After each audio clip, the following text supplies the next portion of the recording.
दोस्तों, हरियाणा में भाजपा ने चुनाव जीता नहीं है, बल्कि षड्यंत्र के जरिए हथियाया है, जिसमें उसको पूरा सहयोग सीईसी का मिला है, यानी राजीव कुमार का मिला है। अब हरियाणा की भाजपा सरकार बनने के बाद लोग तरह तरह के कयास लगा रहे हैं कि कांग्रेस ने ये कमी छोड़ दी, ये कमी छोड़ दी, ऐसा नहीं किया, वैसा नहीं किया। मैं समझता हूँ कि चलो ठीक है, कांग्रेस ने बहुत सी कमियां छोड़ी, लेकिन जहाँ प्रदेश की 100% जनता बदलाव चाहती हो, वहाँ अगर कांग्रेस ने थोड़ी बहुत कमियां छोड़ भी दी तो क्या चुनाव पूरी तरह से पलट जाएगा? 12 सीटों पर तो स्पष्ट तौर पर चुनाव आयोग का हाथ दिखाई पड़ता है, क्योंकि वहाँ पर जो मशीनें काउंटिंग के लिए आई वो 99% चार्ज थी। अब जो मशीनों में चुनाव हुआ, लोगों ने वोट डाले और वो 7-8 घंटे 10 घंटे तक वो मशीन इस्तेमाल हुई, तो उसमें 99% की चार्जिंग कैसे हो सकती है? ये तो स्पष्ट था कि वहाँ पर धांधली हुई और कांग्रेस के कैंडिडेट के बजाय छल छद्म से भाजपा के कैंडिडेट को जिताया गया। कांग्रेस इस मुद्दे को लेकर के सुप्रीम कोर्ट गई, लेकिन सुप्रीम कोर्ट भी पता नहीं किस नशे में है या क्या उसके ऊपर दबाव है। सुप्रीम कोर्ट ने भी उनकी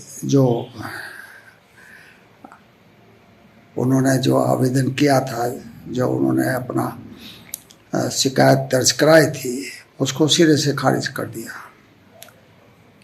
ये कह कर कि क्या हम अब वहाँ पर हरियाणा में सरकार ना बनने दें। अब ये तो कोई तुक नहीं हुआ। इसी तरह से जो पूर्व सीजेआई थे चंद्रचूड़, उन्होंने महाराष्ट्र में जब तोड़फोड़ के जरिए सरकार बनी और वो मामला जो है सुप्रीम कोर्ट में गया, तो चंद्रचूड़ जी ने स्पष्ट तौर पे कहा कि भाई ये बहुत गलत हुआ, ऐसा नहीं होना चाहिए, ये संविधान के बिल्कुल विपरीत हुआ है। लेकिन चूंकि उद्धव ठाकरे त्याग पत्र दे चुके हैं, इसलिए हम अब कुछ नहीं कर सकते। कैसे नहीं कुछ कर सकते भाई? जब वो सरकार गलत तरीके से बनी और सीजेआई मानते हैं कि वहाँ पर गलती हुई है, तो फिर सरकार तो बर्खास्त हो सकती थी ना। भले ही आप उद्धव ठाकरे को मुख्यमंत्री ना बनाएं, क्योंकि वो इस्तीफा दे चुके हैं। तो ये सब चीज़ें जो घालमेल हो रहा है सीईसी का, सीजेआई का, यानी कि चुनाव आयोग का और न्यायपालिका का, ये भी एक कारण है कि भाजपा जो है चाहे जैसे भी षड्यंत्र से चुनाव जीत जाए, भाजपा के ऊपर कोई कार्रवाई नहीं होती है, जबकि ऐसा नहीं होना चाहिए। ये तो संविधान के खिलाफ वर्जी हो गई। जो माहौल इस समय महाराष्ट्र में है, उसको देखते हुए ये कहा जा सकता है कि चुनाव में जीत नहीं होगी। भले ही वो कितने ही अंतर से हो, लेकिन उसकी हार होनी है। अब ये अलग है कि भाई मोदी का सातिर दिमाग क्या चाल चलता है, क्या षड्यंत्र होता है और किस हिसाब से वहाँ पर महाराष्ट्र में भाजपा की पुनः